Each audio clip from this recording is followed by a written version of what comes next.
Io volevo partire con questa bella immagine che sono i gruppi di rievocazione e sono i gruppi di rievocazione della Grande Guerra, vedete poi i vestiti per cui si stanno già preparando.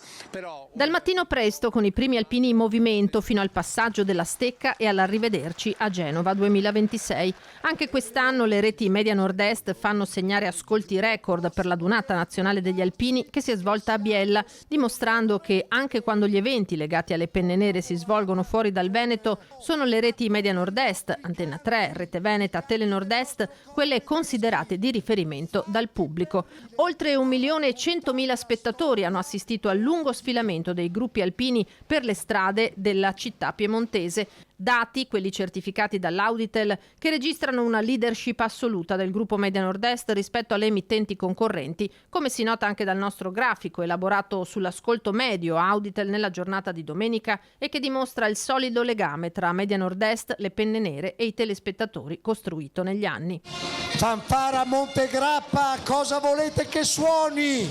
Non può che suonare la canzone simbolo della sua storia.